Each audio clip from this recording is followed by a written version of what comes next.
asalaamaaleykum mbokku téléspectateur Télé Futurs Médias. ñu ngi nuyu d'abord di leen invité ngeen ànd ak ñun ci suñu émission tey jii ñu jagleel ko wàllu BSDA mooy bureau sénégalais des droits d'auteur. BSDA nag dañu koy faral di dégg ci lu bari ndax li mu séq ak li mu nànk moo yaatu li muy lëkkaloo bi aussi naka noonu ba tax nag ñu bëgg a teg problème bi gëstu ko waxtaan seeg ñi nga xamante ni ñoom la ñu war a waxtaanal ci wàllu droit d'auteur au Sénégal propriété intellectuelle développement des œuvres yi seen bopp moo tax nag dañ koy tàmbali fii ci bërëb bi buñ si jógee xam ñoom ni ñuy fonctionner daañu ànd ak ñoom si guddi ci manifestation yi am ci réew mi waxtaan ak seen directeur seen service contentieux naka noonu it ñu dem si télévision yi ak rajo yi nga xamante ne da ngeen dégg très souvent ñiy jàppante ak BSDA waaye nag ñoo bokk mbir mi naka noonu it ñiy jouer théâtre dañ see bokk ñi nga xamante ni ñooy yor wàllu mbind mi mooy bindkat yi écrivain yi naka noonu it ñi nga xamante ni ñooy jaay mbir yi ci marché yeeg tali yi ci wàllu xam-xam nit wala it doole nit émission bi tey loolu moo ko tax a jóg ñu tàmbali ko kon fii très rapidement ak njiit bi ak ay services am laataan ñu xuus ak yéen ci émission numéro bu bees Espace TV.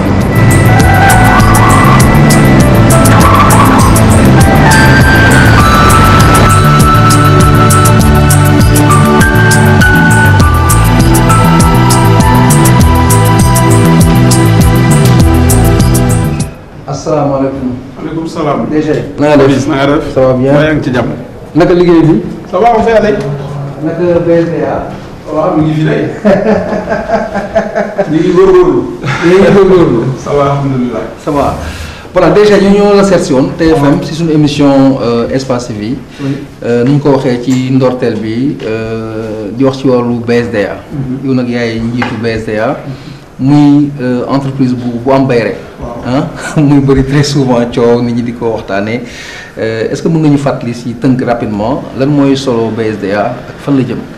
waaw xam nga àdduna Papis nit ku nekk dafa am moomeel li nga xamante ni yaa ko moom te li nga moom am na loo xamante ni dañ ci teg loxo moom la tubaab di tuddee bien matériel am loo xamante ni duñ ci teg loxo duñ ko mën a gis mooy bien immatériel ñaar yooyu boo leen boole moom lañ tuddee patrimoine bii extra patrimonial mooy loo xamante ni mënuñu ko xayma mënuñu xam ñaata lay jar maanaam bëgg a nelaw njëgu nelaw kenn xam ko xalaat dara génn ko ni nga koy xalaatee xalaat ba la nga ca daj yëpp mënuñu wax ni lii lay jar loolu la ñu tuddee bien immatériel mooy droit extra patrimonial droit patrimonial nag mooy silo bii nga xamante ni am na njëg chemise bi ma sol veste bi sa tubéy sa dàll ainsi de suite léegi nag comme yàlla def na nit ki loo moom bu ko kenn war a jëfandikoo ñetti anam rek moo mën a am soit nga may ko wala nga jaay ko wala mu jël ko te yëgoo ko te ñu bare dañuy jël alalu jàmbur te du ñu tàggoo te comme bi ci gën a metti contrôler bi ci gën a mettee saytu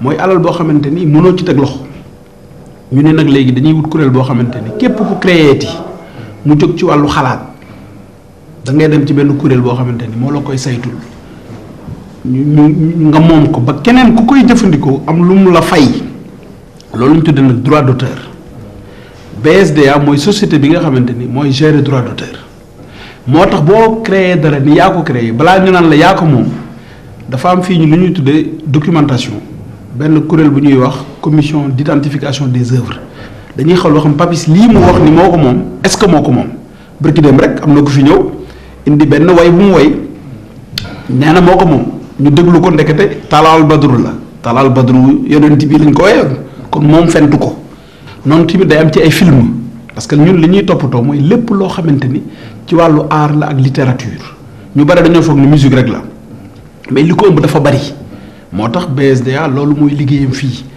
léegi nag ña koy jëli ña koy utiliser ña koy jëfandikoo dañuy am kuréel buy topp di fay normalement sax waruñu jëli payoor bi ki koy jëfandikoo moo war a fay parce que principe droit bi dafa ni le droit d'auteur n'est pas quérable il est portable maanaam facture Senelec bu ñu la ko xosee ba jëbal bu jotee da ngay dem fay fii nag boo fayee ko wul bor duñu la fay moo tax ñu créé benn structure bu ñuy wax la perception ñoom ñooy dem di jëli mu nekk nag lu jafe ndax Sénégal mën nañ la ñaan mën nañ la leb waaye li gën a jafe mooy fay bor.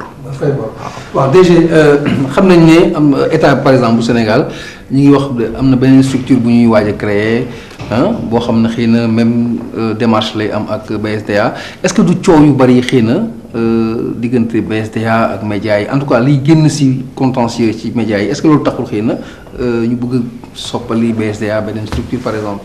bon li ko lal ñett rek la mooy dañu bëgg indi droit voisin maanaam tey yaa ngi bind yoo xamante ni yaa ko taalif ñu bari dañoo foog ni sax ñii way ak ñii théâtre ñoo bind li ñu def déedéet dafa am koo xamante ne kenn xamu ko par exemple ku mel ne Kabou Gueye nit ñi xamuñu ko mais Kabou lu bare ci liggéey yi di way di ko def moo ko bind moo tax bu droit d'auteur jotee dañ koy fay.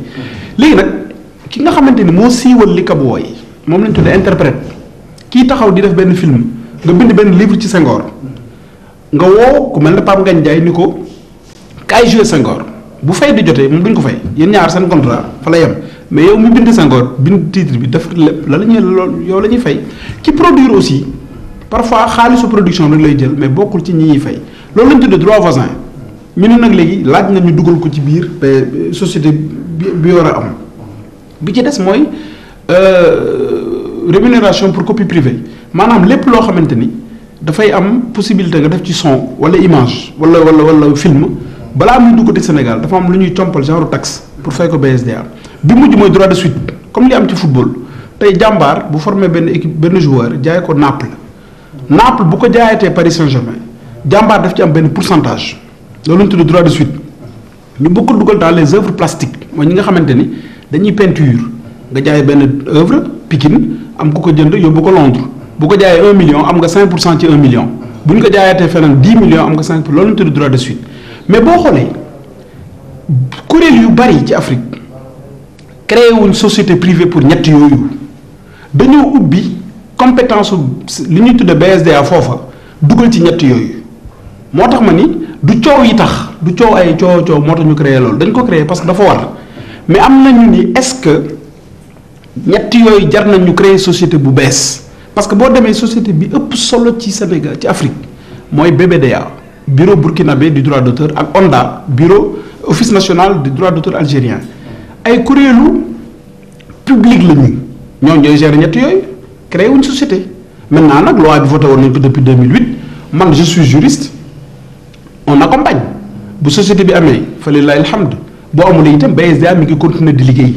léegi bu ñu ñëwaat dañuy arbitrairement dañuy taxaw xëy na si ñaari sujet spécifique benn bi moom mooy rajo yi ak télévision yi au Sénégal beneen bi moom mooy les artistes parce que c'est vrai que y a les écrivains am na ñeneen ak ñeneen mais coow li daal fu mu gën a bëri mooy fu ñu gën a bëgg mu leer jógee ci BSDA ñu tàmbalee ko ci télévision yi ak rajo yi quels sont vos rapports et lan moo leen lëkkalee fan ngeen daanoo ak ñoom fan la ñu amee dëgg en résumé aussi. xëy na damay ràcc jëmale sama kanam ñun ñoo am dëgg sur toute la ligne ndax artistes yi ñoo ñu dénk seen alal képp ku koy utiliser da ngaa war a ñëw demande ñu d'abord moom lañ tuddee contrat de représentation bañ ko demandé dañoo bind ni weeru dee wala at mu dee lii ngay fay ñu signé mais ñoom ñoo respecté wul seen charte maanaam loi bi dafa ni rajo diffuseur rajo télé buy utiliser œuvre yi ci àdduna boo tijjee sax sa budget de fonctionnement da nga ko war a wax BSDA d'abord loolu mosuñu ko am ci ñëpp nag te loolu loi bi moo ko wax ci budget de fonctionnement boobu ci la ñu war a jël 4,5% parce que CISAC mooy confédération internationale des sociétés d'auteurs et compositeurs mooy définir règles yooyu am na dëkk yoo xam ne sax 6% la mais ñun dañoo nii nañ jëm a jël benn équilibre def 4,5% loolu nag mooy droit bi BSDA di am pour mën ko fay artistes yi bind nañ ko signé nañ ko def ñu ko am na ñoo xamante ni signé wuñ ko te ñu ngi continuer di exploiter œuvre yooyu télé bi ci gën a siiw xam ngeen ko du ma ko tudd ak ñeneen ñu ngi koy def boobu mooy bu njëkk bi beneen bi ci tegu non seulement mën nga fay mais fay bi day ànd ak lu ñu tuddee documentation maanaam tey bu ñu TFM fayee li mu ñu war a fay par at il faut ñu xam yan émission ñoo jàll TFM dafa ñu war a jox loolu mois février lii ak lii pour que bu ñuy joxe du ma joxe rek ci émission Papis Diaw moo ma neex comme xaw ma ñaata la naa ko jox 1,5 million alors que 200,000 la waroon am loolu nag ñoom dañu koy xaar te duñ ko am mukk looloo tax dafa am yu bari li ñuy tuddee ay instances de répartition xaalis bi ñëw na mais mënuñu répartir parce que xamuñu kan naka na ko moom. bu ñu jógee ci télé yi. wala en fait ils vont poser également des problèmes quoi woykat yi par exemple bu ñu jëlee woykat Sénégal dañuy dañuy jàmbat di wax sax ne oui nit day def nekk artiste par exemple woy ba yenn niveau yi dem ba dootu amati dara lu mu dundee sax du ko am bu feebaree du faju mu nekk un problème social maintenant dans la musique sénégalaise yow loo ciy tontu loolu. xam nga bi ñu nommé fii dañu amoon benn principe bu président Macky Sall dégagé mooy nañu fexe ba artiste bi li muy liggéey mu dundee ko te xam nañ ni boo demee ba à un moment donné parce que fii les œuvres les plus vivantes ñi nga xamante ne ñoo xew ñoo ëpp xaalis ak ñi nga xamante ne ñi ngi leen di utiliser ci rajo yeeg télé yi mais am na booy dem ba benn moment da ngay màggee sa way xew yi dootoo amati dara foofu nag ñun dañu prévoir te loolu bëgg nañ ko def très vite xamuñu nag par rapport ak société bi nar a xew ak yooyu yëpp daf ñu xaw a gàllankoor ci politique bi ñu jëloon mooy créer li ñu tudd assurance maladie ak assurance vie waxtaan ak ay assureur ba d'accord ci loolu am na ñett yu ci d'accord woon ñett wax ni bu fekkee artiste bu nekk ci Sénégal parce que war nañ mat 6000 yi fi nekk sociétaire fii ñu mën nañu fay 100 000 francs par année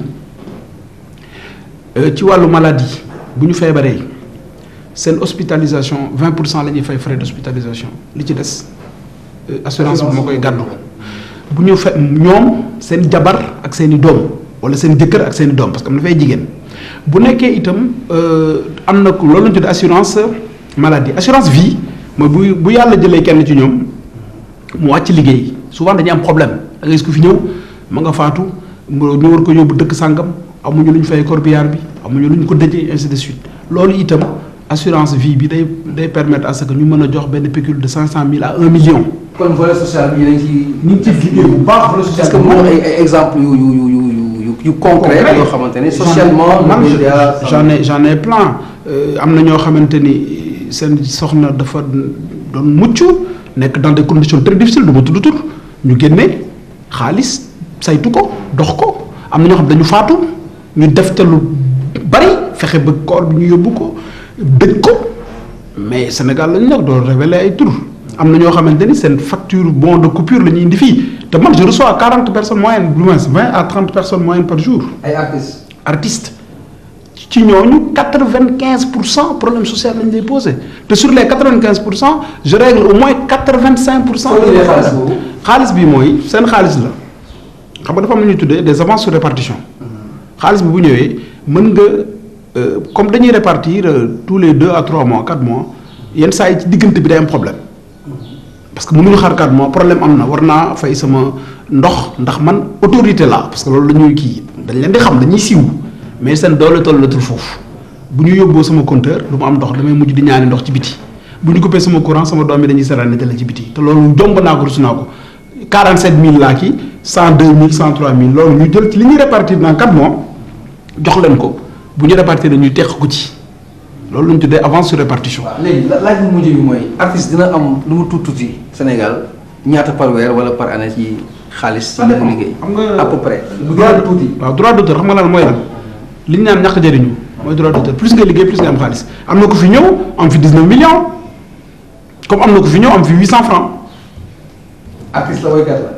artiste la woykat la wala moom émission télé foofu itam ma wax la li tax muy am mooy li télé di joxe bokkul ak émission ya fa am parce que bu fekkee ni il y a 10 ans télévision di joxe 10 millions fukki at contrat bi changé wuñ ko ci diggante bi à l'époque y avait ay 40 émissions moo amoon pour 10 millions léegi ñu ne 400 émissions pour 10 millions kon ñëppay wàññeeku.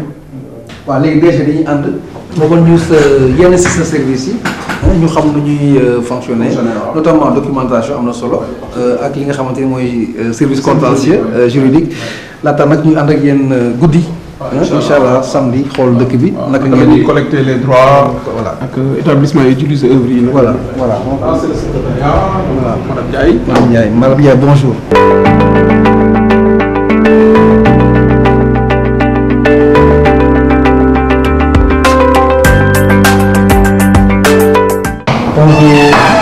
salaamaaleykum. maaleykum salaam.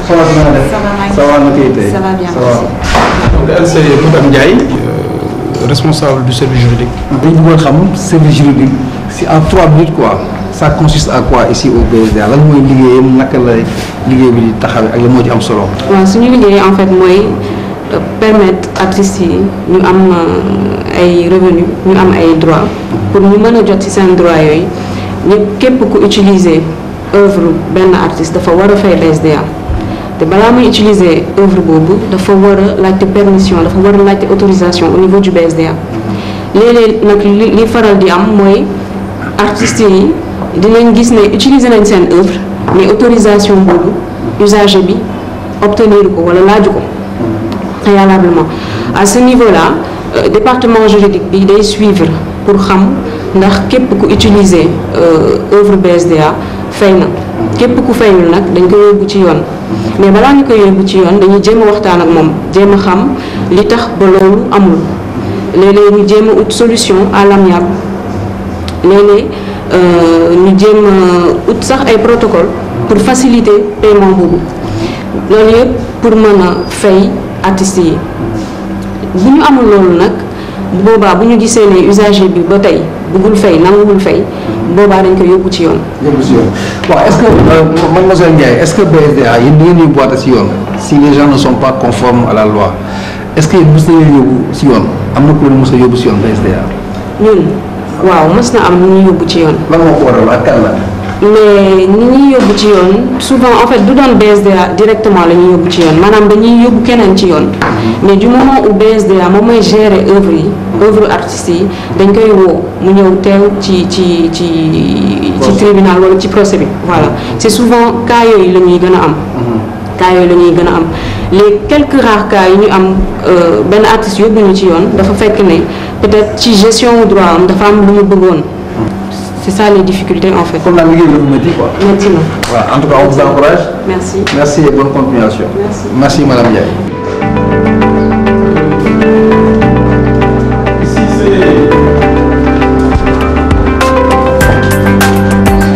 le service de la Salam alaikum. répartition. Répartition. Ah d'accord, bonjour monsieur. ñooy jot les états.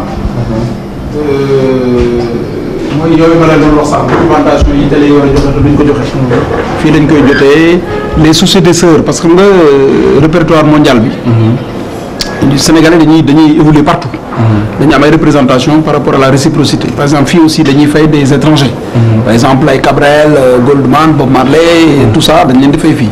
Youssou Ndour bu joué Canada France et tout ça dañuy fay ici loolu yëpp ñoom ñoo koy recevoir. bu ñu paree nag ñooy procéder aux états pour ñu mën a répartir ñu xam ku ne lan nga am. donc c'est madame Coly. Madame Coly voilà ak monsieur Paye moom c'est le conseil spécial madame Coly moom mooy adjointe au directeur du département des répartitions. Voilà Madame Coly ñu ngi lay nuyu di la laaj yow sa liggéey ak solo bi ci BSDA de façon résumée wax bu gàtt mais bu leer. ñun ñooy fay artistes yi maanaam auteurs yi seen musique wala seen ay œuvre buñ ko joué ci àll bi wala Sénégal wala fu mu mëntoon di doon donc pour ñu fay leen nag il faut que ñu yónnee ñu ay programme yi mooy li nga xamante ni moo nekk nii.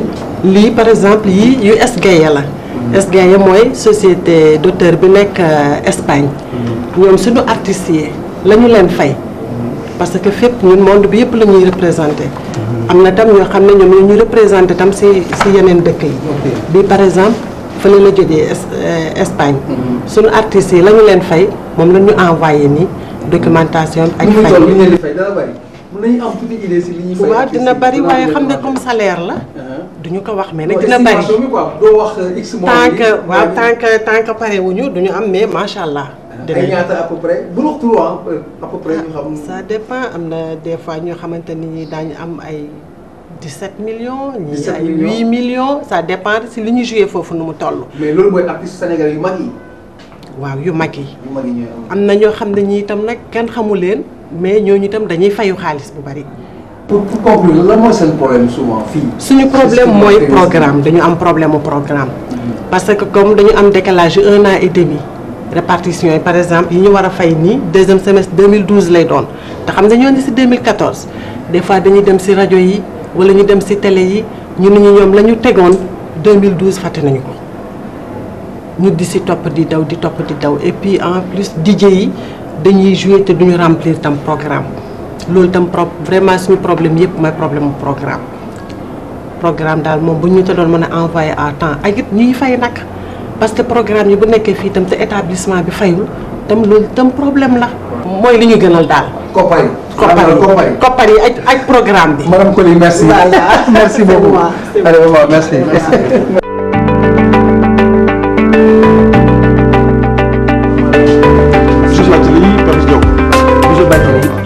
Service documentation mu mel ni daal lu am solo la ci wàllu BSDA. waaw service documentation dafa am solo. ci wàllu BSDA parce que maanaam soo ñëwee ci société d'auteur yi. moom lañ naan mooy vitrine une société d'auteur. parce que ci moom la ñuy mun a calculer aussi le degré de confiance bu service bu sociétaire yi am ci service d'auteur. par rapport ak taux d'adhésion bi. su ko defee aussi am na acte yu bëri yu société d'auteur di def. nga dem percevoir droit yeeg yëpp. seen fondement légal ci existence su service de documentation la jóge parce que moom lañ naan le répertoire protégé mooy loolu nga xam ne nit ñi moom la ñuy utiliser pour BSDA mun a dem fayu pour le compte des auteurs. donc soo ñëwee ci service documentation bi lépp li waay di bind wala di ko xalaat ko protéger ci wàllu propriété littéraire et artistique parce que c'est bien que aussi ñu def précision boobu am na beneen fànn boo xam concerné wu ñu mooy propriété intellectuelle mais en matière de propriété littéraire et artistique wala en matière de nouvelle technologie kooku noonu service de documentation ngay ñëw nga déclarer ko enregistrer ko muy musicien bu créé fii ngay ñëw artiste peintre bu créé fii ngay ñëw ñu ubbil le dossier protéger say œuvre enregistrer ko c'est pareil pour l'écrivain le dramaturge aussi le cinéaste tous ceux qui sont dans l'audiovisuel de manière générale mais su loolu passé aussi am na beneen forme de protection boo xam danañ ko def aajowul adhésion maanaam nit créer benn projet am mu indi ko ñu protéger ko le temps que mu am possibilité exploiter ko parce que loolu mi ngi wéeru ci luñ naan droit d'auteur dafa bokk ci luñ naan ci principe droit de l'homme yi soo demee ci article 27 déclaration universelle des droits de l'homme bu 1948 ñun foofu la ñu wéeru protection boobu noonu ñuy defal parce que ça fait partie des droits humains loolu fa la ñu ko wéeru moo tax soo ñëwee BSDA da nga xool fii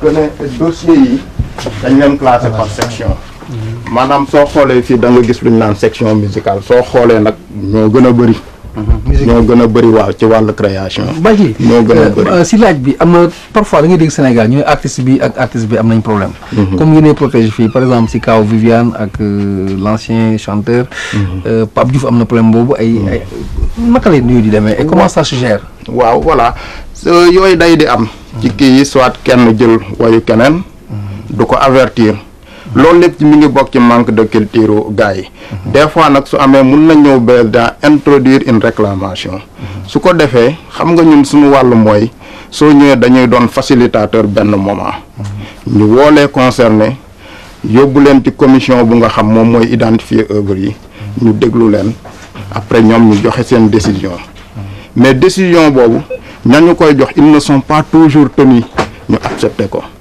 comme lu ma koy wax ñun dañuy favoriser les modes alternatifs de règlement de différends mooy médiation yi conciliation yi mais su fekkee doyu leen nag su boobaa mun nañ dem justice et en ce moment le juge est libre mu xool par rapport ak éléments yu mu am est-ce que il est arrivé ngeen essayer ay cas ay artistes yu siiw par exemple ngeen essayer conciliation ci loolu dangu mu ñu dem tribunal par exemple mooy cas bu nga jógee cité bi léegi rek Viviane El Hadj Faye su fekkoon nangu woon nañ décision BSDA du yàgg tribunal quelquefois tamit mun nañ dem tribunal requérir expertise bu BSDA laaj ñu suñu avis en tant que professionnel en tant que technicien de la chose ñu nit ñu jox leen ko en âme et en conscience ne ko cas bu demee nii lii ak lii la ci loi bi prévoir après nag moom mooy xool lu gën a dal xelam mu juger parce que lu ñuy wax le juge il a un pouvoir d'appréciation propre loolu tamit da cee am solo voilà jërëjëf Bathily ok jërëjëf voilà léegi nag dañuy dem ci télévision yi ak rajo yi laataa nuy ñëwaat ak BSDA nag ci beneen fànn ànd ak ñoom ci guddi gi ñu dem ci hôtel yi bar yi resto yi xoolit ci beneen côté ci seen liggéey kon ñu dem ci Sud FM RFM ak RTS xool it ñoom it naka la ñuy jokkoo ak waa BSDA.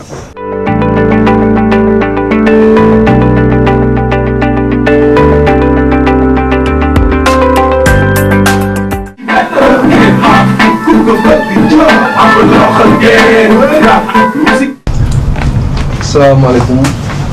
maaleykum salaam. Alassane ñu ngi leen nuyu. maa lay fay. Alassane yow yaay directeur rajo Futur Média ñuy def ci émission comme ni nga ko xamee ci wàllu BSDA. Sénégal nag coow bi day bëri trop très souvent. diggante BSDA ak rajo yi ak télévision yi yow ngay njiitu rajo. naka ngay expliquer situation boobu tey jii ci Sénégal. waaw situation boobu boo gisee moom souvent jafe-jafe diggante BSDA ak rajo yi xëy na dafa amul souvent ay daje diggante ñi xamante ne ñooy gérer droit d'auteur yi ak rajo yi ak dañuy xamal ñoom moom droit d'auteur yi souvent ñu bëri dañu liggéey ci rajo yi am ay émission te duñ ko déclaré BSDA te BSDA souvent ñëw di laaj xëy na rajo yi fay leen émission yi jàll ci rajo bi te amul déclaration amul base bi nga xamante ne sur laquelle nañuy war a mën a teg pour xam naka la ñuy mën a fayee BSDA naka lañ koy fay ak ban pourcentage la moo taxoon ñu moomoon rajo yi laajoon souvent mooy ndaje diggante BSDA ak nga xamal ñu liggéey ci rajo yi pour ñu mën a xam droit d'auteur bi naka lay demee naka lañ koy fayee ban pourcentage la. waaw ñoom si seen ay complainte BSDA par exemple nee nañu ñiy fay bariwuñu moo xam rajo yi ak télé yi loolu nag si photo xëy na média yi la lan moo ci responsabilité bi ak naka lañ ko mën a peut-être pallier. waaw média yi dañuy fay te balaa ngay fay aussi nga xam noo koy fayee ak naka nga koy fayee ak kañ nga koy fayee fii à chaque fois bu ñëwee fii Futurs Médias bu ñëwee fii ci rajo bi ñu fekkee ni ñu la facture ñu vérifier loolu xamante ne jàll nañ ko ci rajo bi dañ ko fay droit d'auteur ñoom xam nañ ko souvent dañuy ñëw fi jaar fi am na ñoo xamante ne xëy na fayuñu droit d'auteur loolu mooy problème bi est-ce que explication bi BSDA war a def dem ci ñi nga xamante ñooy promoteur rajo yi di diffuser produit jàmbur yi est-ce que am na explication bu leer bu daaf bu ñu xam ne ñoom bu ñu jàllee musique di war nañ ko mën a fay. Alassane xam nañ aussi ne yéen nekk intermédiaire entre BSDA ak li nga xamante ni moom mooy artistes yi. En tant que directeur de rajo ban connexion ngeen am sur ce plan en dehors du BSDA avec les artistes woykat yi ak ñiy def ay œuvres. waaw am na woykat xam nañu seen droit. ñu si gën a bëri bu ñëwee ñu fekkee ne par exemple na benn musique bu ñu utiliser fii pour def journal wolof bi doon tudd musique nakko ji waa nakko ñoo xam ne seen droit parce que dañ jëloon générique bi di ko diffuser rajo bi à chaque fois bu ñu ko diffuser ñoom chaque fin d'année ba chaque fin de mois day ñëw indi benn liste bi xamante ne pour ñu bind nombre de fois dañ jàllale seen musique ci générique bi ñu signé leen ñu dem BSDA fay leen ñoom xam nañ loolu am na yeneen musiciens xëy na xamuñu seen droit du ñëw di ko laajte waaye BSDA moom war a défendre droit d'auteur yi ñoom ñoo war a aussi di continuer di wàcc ci rajo yi di expliquer pour di joxe document ñu bind leen te tamit document bu la ko lee tamit na la diffuser nga temps il faut yow tamit mbi kii di diffuser nga am preuve diffuser nga ko pour mën a xam ko technologie bees yi am BSDA war na mën a am jumtuwaay bi nga xamante ne en connexion bi les rajo ñu installé benn genre logiciel bi nga xam ne bu ñu diffuser élément bu munti nekk ñu mën ko mën a xam ñun ñu mën ko mën a xam ñu conforme suñu chiffre ak chiffre BSDA pour ñu mën a xam ne lan la ñu yoroon artistes yi BSDA tamit xam lan la yoroon artistes yi ak naka la ñu mën a fayee. xam nga ne ñu ngi waaj a tendre vers une nouvelle structure bu am la même orientation peut-être yow lu sa xalaat ci loolu changement boobu lu war a am éventuellement. waaw je pense changement bu lu baax la war nañu ko def bu yàgg parce que en France y a le CGM là-bas mooy défendre droit moo gën a am droit gën a am ay possibilités te artistes yi war nañu mën a bokk. su mooy BSDA parce que bu fekkee ne nit ñi dañuy décider pour yow dañ bokk conseil d'administration bi di décider di waxtaan xam man orientation ngay am loolu moo gën a am transparence moo gën a leer te BSDA bi mu tekkee woon texte juridique yi mu amoon ni xëy na yaatuloon ak société droit d'auteur bi ñu war a créer te loolu artistes yi ñu war a ñëw défendre seen droit d'auteur pour man BSDA war na dem beaucoup plus loin état Sénégal yi boppam war naa mën a wàññi taxe ñu teg ci artistes yi pour ñu mën a gën a produire parce que aujourd'hui artistes yi sont victimes de la piraterie internet baa ngi fii mëntuñ jaay te bu ñu dem seen salle yi war nañu mën a wàññi seen prix pour ñu mën a produire mën a dundal seen bopp parce que industrie bi ñu ko jëlee culturel def ko fu ñu ko war a teg aujourd'hui ay études def nañ ko France nee nañu culture de façon générale bu ñu ko toppatoo bu baax ça peut apporter 2% du PIB du pays te war nañu mën a États-Unis c'est pas par les armes qu'ils ont conquis le monde c'est par le cinéma leur culture leur musique bu ñu jàppalee loolu fii ci réew mi ñu xam ne artistes africains mën a concurrencer les plus grands artistes du monde ay kon africain la Sénégal la jógee nu mu fekkee États-Unis màggee genre artistes yu am nañu benn esprit mais bu ñu amee encadrement am moment bi nga xamante ne mën ko évoluer ci loolu war a mën imposer musique africaine partout parce que Europe musique bi saturé na. Alassane merci. jërëjëf.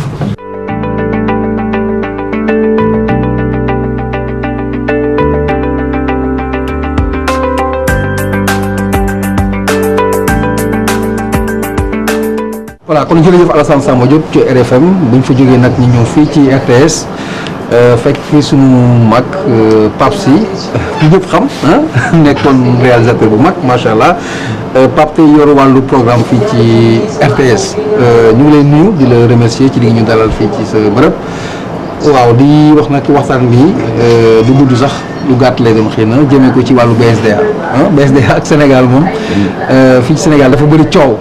bëri dañ koy wax ñi ñooy tooñ ñii duñu tooñ. ñu bëggoon nag sénégalais comprendre si dara si ak seen expérience ak ngeen di dundee ak BSDA ak li ci lalu lan mooy situation actuelle BSDA médias yi au Sénégal. Disons que BSDA dafa nekk suñu partenaire depuis création moom je pense que peut-être RTS mooy client bu gën a mag je crois parce que moo fi gën a mag réseau. C'est plusieurs chaînes de radio, 2 chaînes de télé, donc am na benn montant boo xam ne ñaari institutions yi dañ ci discuter ba jubóo ci loo xam ne moom lay RTS di ko verser annuellement. Fii y a un personnel boo xam ne liggéeyam mooy tous les jours di def ay relevés lu war a dem BSDA donc loolu bu ñu passé aujourd'hui par exemple Thione Seck dès le lendemain fiche bi dina dem BSDA ñoo xam ne Thione Seck est passé sur la RTS hier à 19h30 donc am na benn montant boo xam ne bi moom la ñu jubóo pour ñoo koy jox chaque année c'est pas sur la base du nombre de passages ou des choses comme ça loolu ñoom à l'interne ñoom ñooy régler seen biir seet naka la ñuy def répartition bi mais ñun dafa am benn montant global bu ñu leen di jox souvent bu ngeen ci déggee ay coow dafay fekk par exemple heure fay jot fay ñu leen loolu dafay am je le reconnais BTS dafa nekk aussi une grande maison boo xam ne bi ay chargeants bu ñu bëri dafa bëri c'est une maison boo xam ne bii qui est un peu disons publique et commerciale en même temps parce que ressources am yu bëri ci publicité la koy jëlee donc c'est un peu difficile pour moom parfois mu assumer charge yooyu yëpp ñu ay beaucoup de contraintes suñuy liggéey ministre bu jóg nga war a jóg ànd ak moom yéen à TFM pour vous dire que bon cette visite n'est pas importante c'est pas la peine on peut ne pas la faire on fait impasse là-dessus nous on peut pas c'est la chaîne publique on a beaucoup de charges comme ça ce qui fait que xaalis yombuñu waaw donc bu ñu mën a fay peut-être cash mais li wër mooy dañuy fay chaque année dañuy fay waaw yéex rek mais dañuy fay di ngeen fay Pape Sy lan mooy nekk souvent seen échange wala seen contact ak artistes yi xam nga parfois ñu def confusion am ñoo xam ne dañuy incriminer par exemple diffuseurs yi fàtte BSDA wala inversement yéen souvent expérience bi yéen ak artistes yi échange naka lay demee très souvent. Disons que oui parfois il est arrivé cette semaine am na benn artiste bu fi ñëw un grand comédien bu fi ñëw daal ne dafa dem BSDA ñu ni ko amu fa dara parce que il pense que ñun def ñu déclaration bi mais noonu ne jàllale na fi lii ak lii mais ay rediffusion da ñoom yu ci bëri am nañ ci déjà c'est-à-dire je veux dire que dès la première diffusion je pense que montant bi ngeen di jox ak montant yi ngeen di jox rediffusion yi c'est pas la même chose dem na foofu bon il pense que c'est à notre niveau mais ce n'est pas à notre niveau on a refait les documents envoyés au BSDA pour au cas où fekkee ne yére dafa réer ñoom ñu génne yow c'est bon ce à quoi il a droit ñu jox ko voilà lu mel noonu sinon c'est rare vraiment c'est rare mais et puis Papis il faut se dire que disons artistes yi du BSDA rek moo nekk suñu diggante ñun quand ils ont des prestations chez nous fii dañ leen di fay du ñu jouer gratuitement fay bi day cher bari day takku léew ça dépend ci lu muy doon su fekkee ne playback la mënuñu wax sax fay neexal la rek quoi jox la passe nga dem la quoi nga xool promotion bi nga ciy am quoi parce que ça te rapporte échange la mais bu dee live la on paye et c'est de gros cachets waay Pape laaj bi mujj duñu la teelu yàgg ñuy waaj a changer nee nañu c'est un projet structure BSDA andi ko si beneen anam yow luy si sa xalaat ak si ban wet la war a dem pour bàyyi li nga xamante ne moo baaxoon wala fan la war a renforcer si le cas se présente. je pense que na ci artistes yi gis seen bopp loolu mooy li ci ëpp importance parce que je ne t'apprends rien fii l'art ne nourrit pas son homme.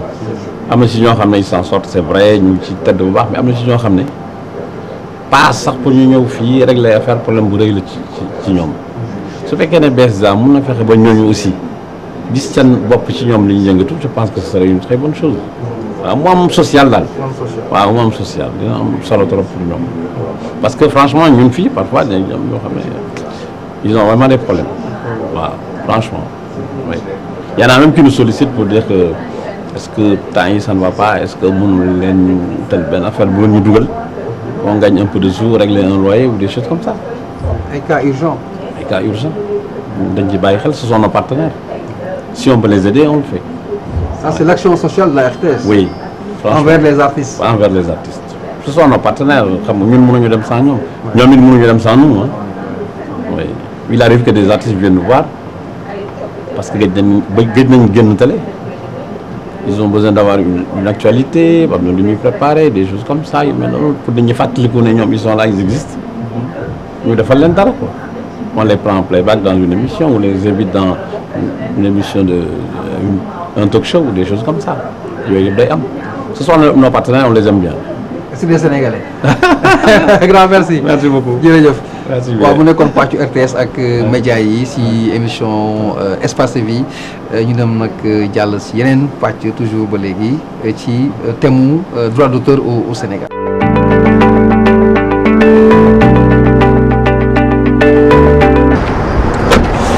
voilà ni ñu ko waxee woon ci sommaire bi dañuy nag ànd toujours ak BSDA benn ci pàcc seen liggéey guddi gi gis ngeen ko minuit daanaka jot na. ñu ànd ak équipe yëpp ak seen responsable fas yéene nag ànd ak ñoom monsieur Mendy ñu ngi lay nuyu. ñu ngi lay fay Papis. waaw ni ñu ko waxee woon sunu téléspectateurs yi. ba léegi ci cadre BSDA. tey est-ce que mën nga ñu wax déjà yaay chef d'équipe bi.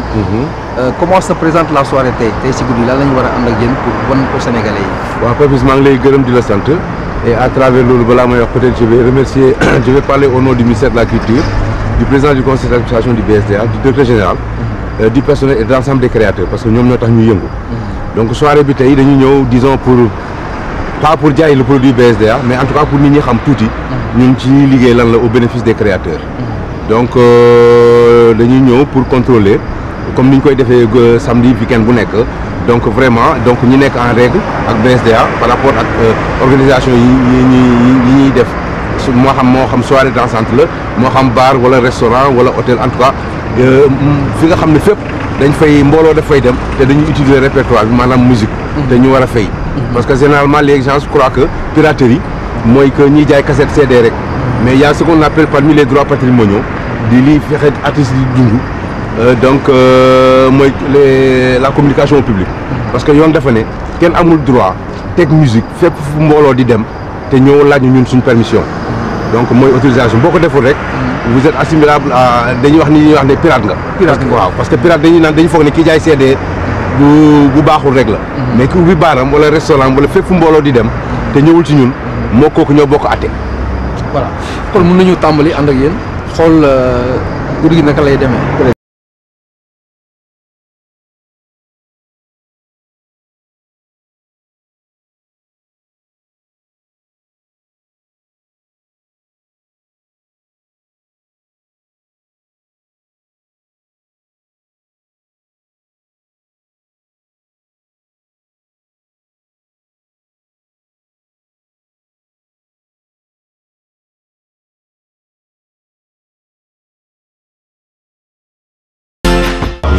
Ça va.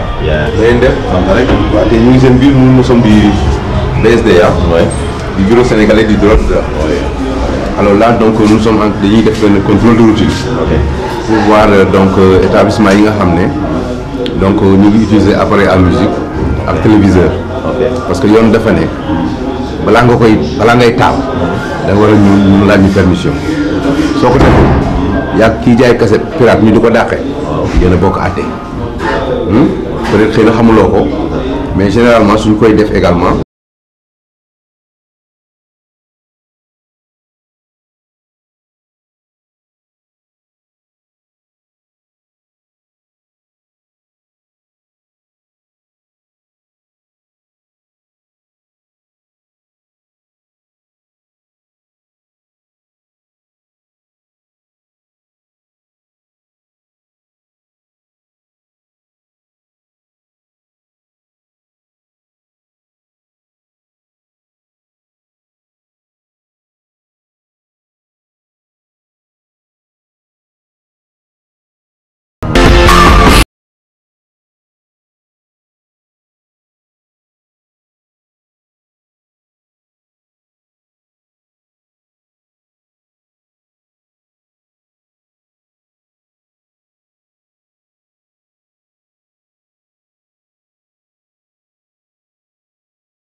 Lamine.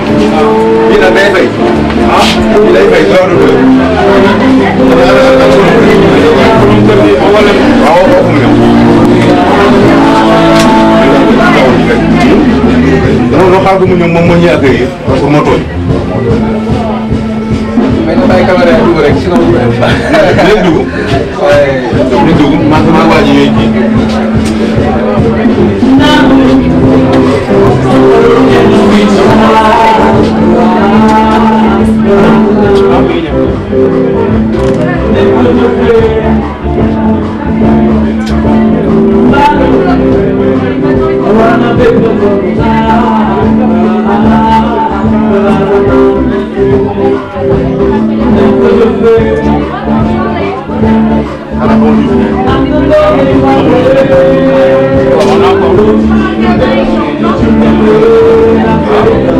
non dafa am quoi dafa am lu mu doon joxe si ginnaaw comme quoi ay bagages yu mu doon yëkkati xam naa ko ko tegee rek.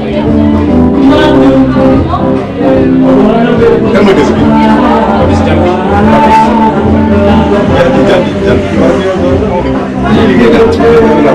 waaw loolu dëgg la. dañuy joxe moo représenté Sénégal dernier jeu de la francophonie ñu ñëw fii tamit.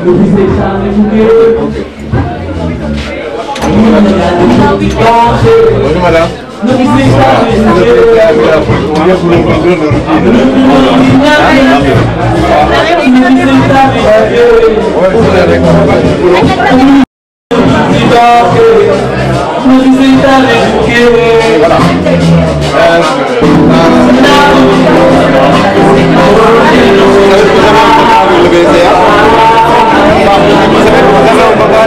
Vous ne respectez pas. Vous pouvez le pas filmer parce que c'est dans le cadre normal. On vient pour le contrôle de routine. Vous ne voudrez pas être filmé. On va arrêter la musique parce que vous n'êtes pas en règle.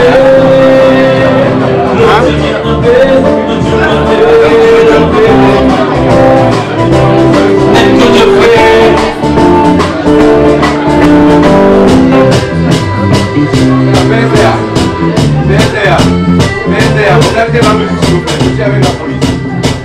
Arrêtez la musique.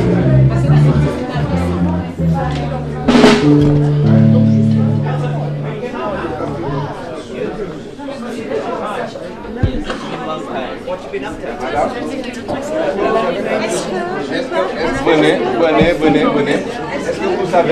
Est-ce que vous savez que vous êtes en train de violer la propriété intellectuelle? Si. On va vous filmer parce que vous n'êtes pas en règle. On ne vous prend pas. On ne va pas vous filmer. On ne va pas vous filmer, mais madame, je vais vous dire. Est-ce que vous savez qu'actuellement vous êtes en train de violer la propriété intellectuelle parce que vous n'êtes pas en règle vis-à-vis du bureau sénégalais du droit d'auteur qui représente les créateurs du monde? Vous le savez? Vous ne le saviez pas?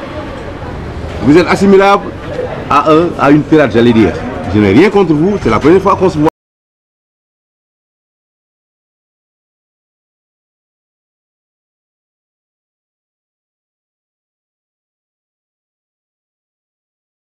C'est que dès la semaine prochaine, si vous ne voulez pas des ennuis vis-à-vis des auteurs que nous représentons, venez au BSDA pour vous mettre en règle.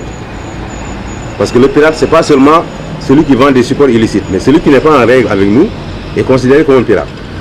On pouvait bien saisir le matériel, amenez la recette, parce que la loi nous le permet, on ne le fait pas. On préfère vous rassurer, vous convaincre pour respecter la propriété intellectuelle. On est d'accord? Si vous ne voulez pas des ennuis, dès la semaine prochaine, dès lundi, rapprochez-vous du BSDA pour mettre en règle. C'est compris? Très bien.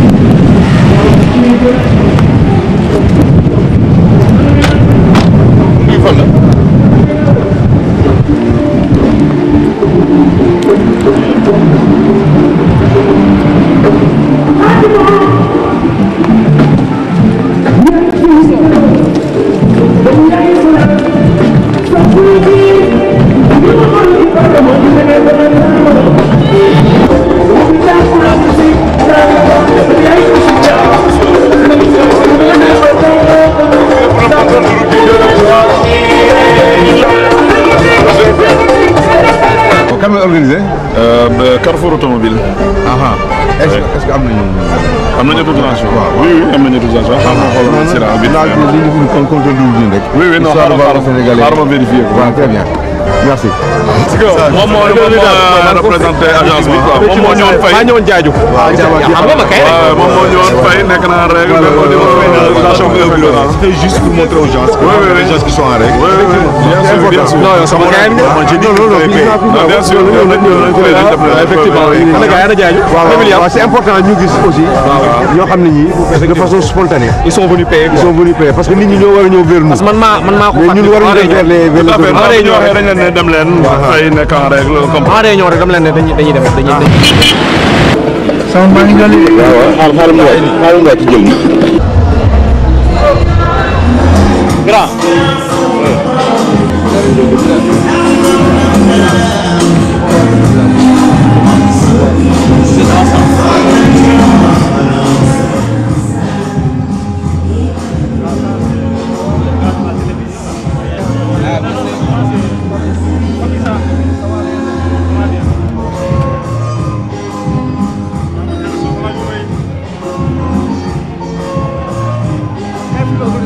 Autorisation, ñu am nañu autorisation. L'entrée c'est à 1500. 1500.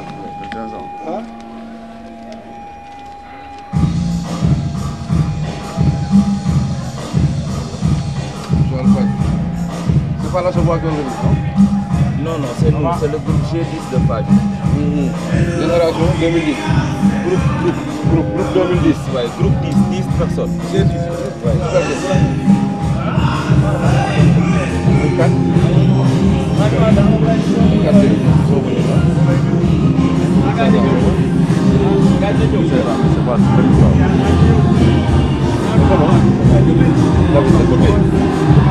Voilà, donc dañu nekkoon ci contrôle de routine pour voir les gens qui sont avec vis-à-vis du BSDA.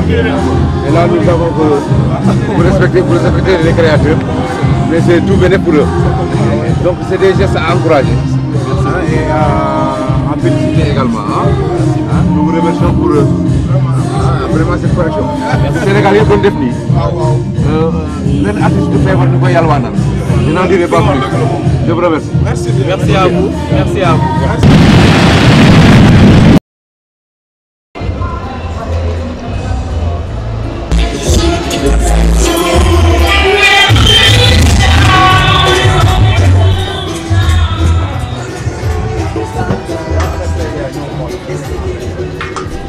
Bonsoir tout le monde.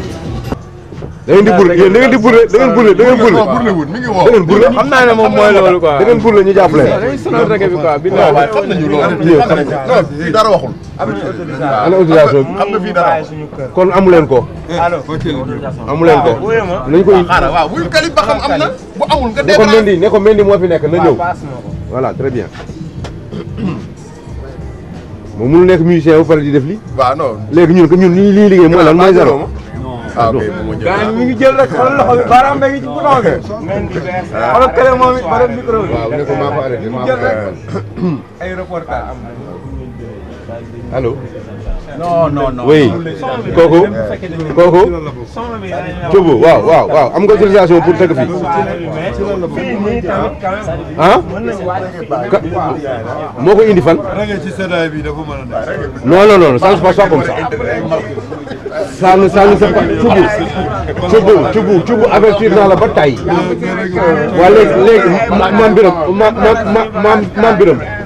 maam Biram moo koy indi. tey tax xool ma maam Biram nee na maam Biram mooy indi autorisation xool ma maam Biram. waaw d'accord mais attends Thioub vous ne pouvez pas être un auteur. confier ñu ay œuvre lii c'est pas la première fois que cela arrive. man avertir naa la plus d'une fois. maintenant on va arrêter la manifestation maintenant et puis advienne que pourra voilà am téye grand. oui ma xool maam Biram nga laaj ko. maam Biram mi ngi bal vocal dëgg la. débranché ñu dem waaye. débranché leen dañ ko débranché kii Sane grand débranché leen ñu dem waaye. dañuy fontoo quoi. Keita waaw nañu débranché. nañ ko débranché. débranché la nañ ko débranché. débranché la waaye quoi. Faites exécuter les ordres là. On l'embarque.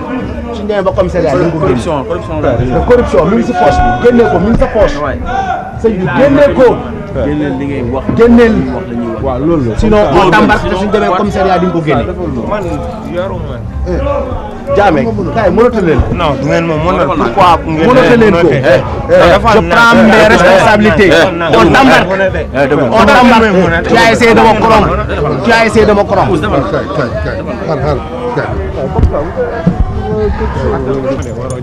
boy déglu ma boy je boy déglu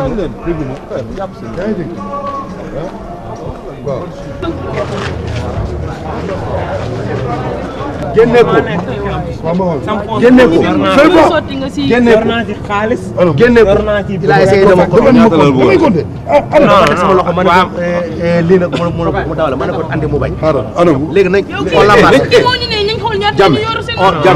jàmm on l'embarque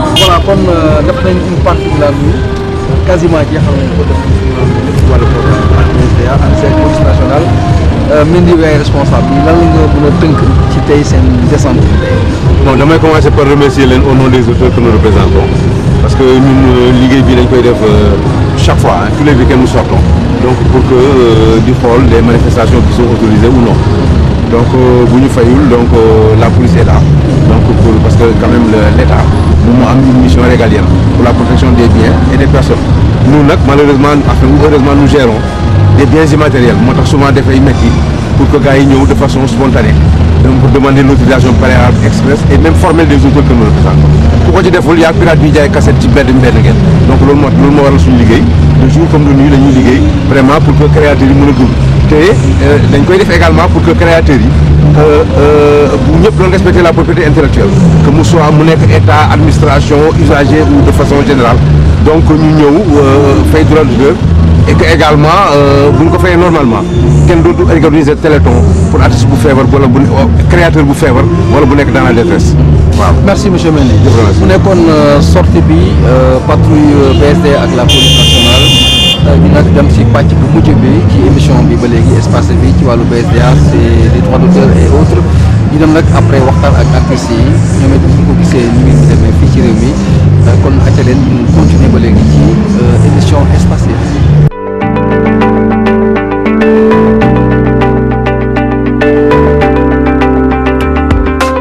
voilà kon yegg si nañu fii ci Just For You fii la ñu war a donc boucler émission bi nga xamante ni moom mooy espace bi ci wàllu BSDA ni ñu ko waxee woon bi ñu paree ci tournée bi ñu nag fii ak Alioune Mbaye Nder moom la ñuy terminer bu joxee version artistes yi ci li nga xamante ni mooy droit d'auteur seen relation ak BSDA ñu ngi siy gis seen bopp ou pas moom la ñuy boucler émission bi tey jii gannaaw bi ñu jógee fële kon ñu dem fekk Alioune Mbaye Nder mu conclure ak ñun ci numéro espace TV bi.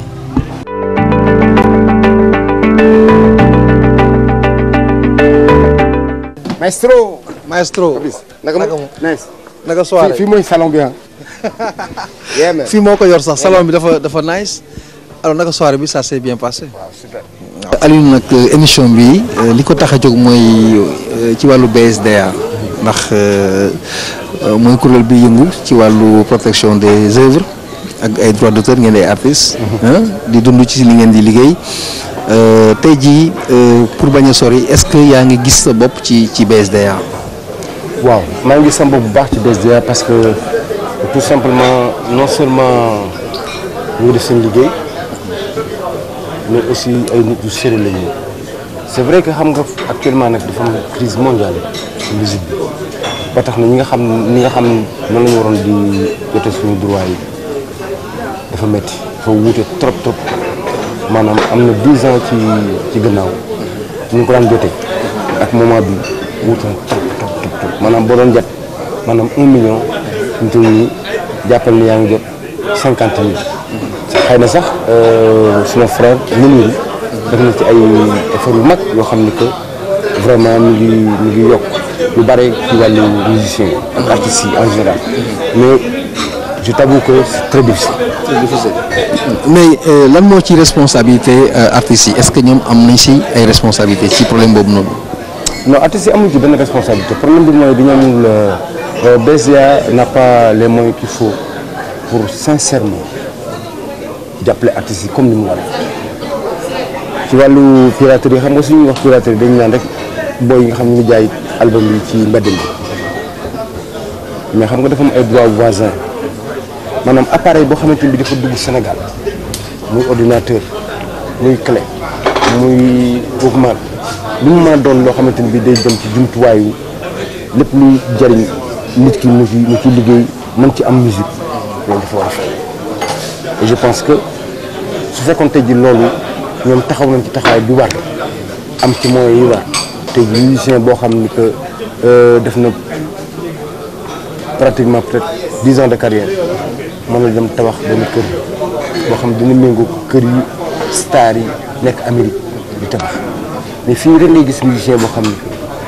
maa day taal yàlla na yeex dafay feebar ñu koy katal wala moom ay problème ci président de la République jàpp day am problème parce que moom du ko denc ay mbokkam du ko denc et pourtant tur bi daf koy pressé dafay dem fa sore sore sore. waaw yaa ngi dégg coow bi en fait projet bi mooy changer BSDA andi société nouvelle bi yow noo ko gisee ak fan nga koy xaar. waaw non fi ma koy xaar mooy su fekkee dañuy ñëw pour def li nga xamante ni bii lu ëpp li BSDA doon def parce que sincèrement nañu waxante dëgg su fekkee ne ay effort la ak dimbali artiste ak jàppale leen ñu waxante dëgg man dëgg rek laa xam dëgg laay wax mooy actuel BSDA bi nga xamante ne bii c'est vrai que madame Sy bi def na lu nekk ndeysaan maa ngi koy nuyu de passage suma xarit la suma jigéen la mais xam nga dañuy wax ni ku dolli cere yokku ñeex bon su fi jógee keneen ñëw daf madame Sy bi bàyyi woon il faut mu def leneen loo xamante ni bii dañ ko xam ne empreinte am lay nekk ba tax na ki fi nekk ni gis nañu ñun man de Alioune Mbaye Nder gis naa ni sincèrement mi ngi def loo xamante ni bii vraiment li nga daan am BSDA tey jii am na lu ko ëpp société bi nga xamante ni bii mi ngi ñëw maanaam ni nga ko waxee nouvelle société bi su fekkee dafa ñëw pour jàppale artistes yi lu gën ni ko BSDA doon defee je suis pour. lan la warul def loo xam ne BSDA dana ko def. mooy gaañ artistes yi. il faut pas que ñu léser artistes yi parce que xam nga en général su ñu wax artistes yi ñuy wax instrumentiste yi wala waykat bi mais xam nga artiste peintre ñu ngi ci écrivain ñu ngi ci ñu bari ñu ngi ci mais xam nga tey jii li nga xamante ni bii nit ki daf koy way muy des muy le chanteur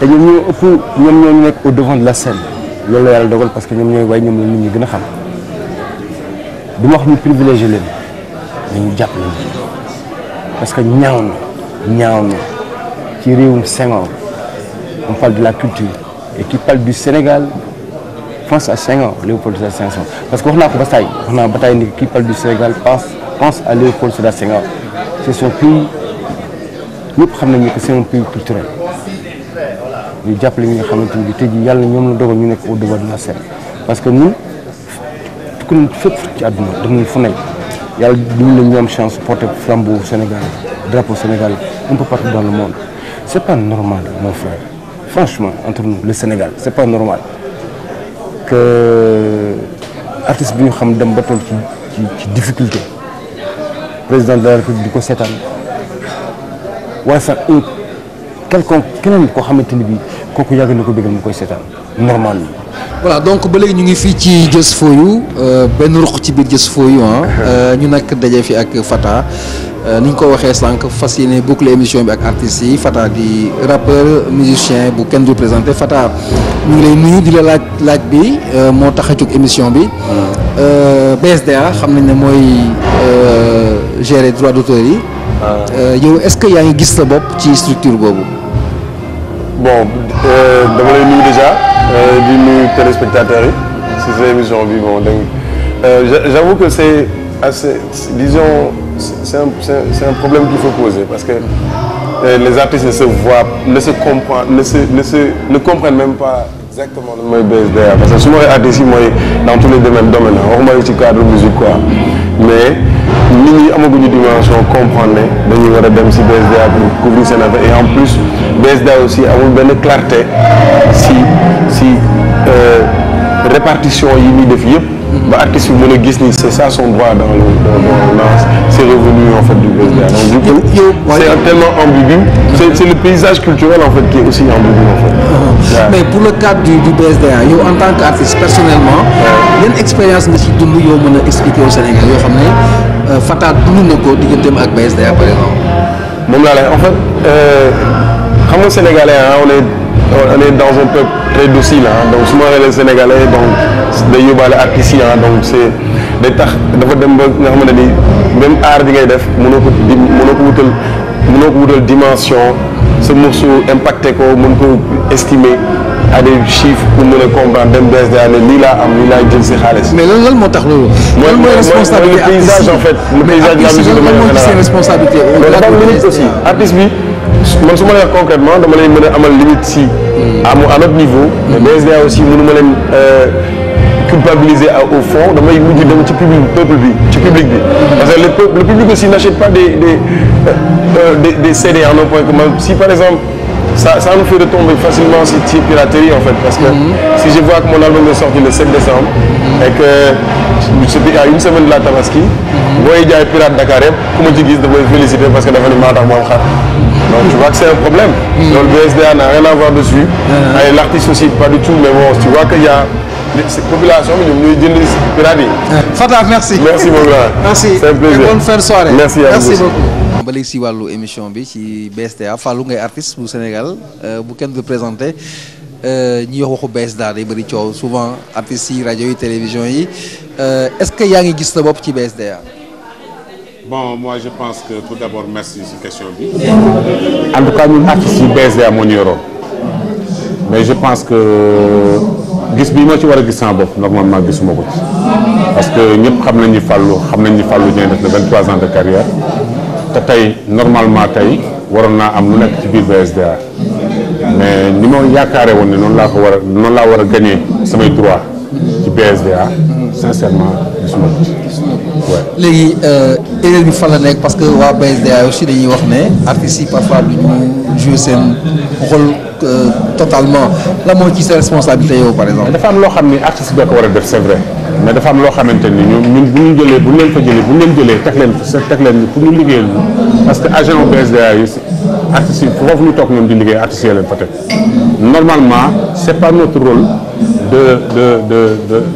ñuy jël ñoom seen liggéey ñu koy def tu vois peut-être tey ñu bari tey ñoo ngi gagné xaalis wala ñoo ngi perte xaalis bu dul jeex boo xamante ni loolu ñoom seen liggéey la woon ñu war a mën a def pour défendre les artistes pour ñu mën a gagner seen ay droits parce que liggéey boobu du liggéeyu artiste bu way la xam déclarer la xam aussi tamit droit yi ni mu war a dugg see aussi tamit c'est pas à l'artiste de le faire. léegi li ñu mën a sauver rek mooy la nouvelle société bi ñu wax. waaw loo ci xalaat nouvelle société boobu justement. loolu nag mooy affaire bi il faut le dire loolu. je pense que artistes yi lu ñu war a mën a xeex rek loolu la ñu war a mën a dooleel pour que ku doon gagner 1000 francs au moins sax nga gagner 30 000. je pense que différence bi loolu la. parce que suñ la képp koo xam ne yaa ngi yëngu ci wàllu musique waxuma la sax nga ci animé rek dañ lay fay say droit waxatuma la nag nga nekk leader boo xamante ni yaay produire sa bopp. non seulement tu vas gagner en production. tu vas gagner en tant qu'artiste say droit d'auteur. tu vois donc li ci laxasu dafa bari quoi. et je pense que bi ñu ko waree def dafa yàgg. parce que nouvelle société bi ñu créé loi bi boobu ba léegi ëpp na ay années. depuis temps Wade ba léegi. gars yaa ngi ciy dox man mi yàgg naa cee sonn di jàppale Aziz di jàppale ñoom kii. tu vois pour que vraiment loolu waxuma la sax sama njëriñ mais njëriñu artiste sénégalais yëpp la. merci beaucoup Fallou. jërëjëf merci beaucoup. merci beaucoup merci Fallou Dieng merci. loolu laay expliquer tout le temps que ni dañu jàppale artistes yi nga xamante que vraiment tey jii mën nañu yóbbu Sénégal fa sori ci wàllu culture. Alioune merci. mon frère. tous nos encouragements. non je te promets. voilà ça va marcher. Inch'Allah. Inch'Allah. bon courage. Alright. mu nekkoon émission Histoire de vie merci prochain numéro merci Inch'Allah merci beaucoup merci Alioune.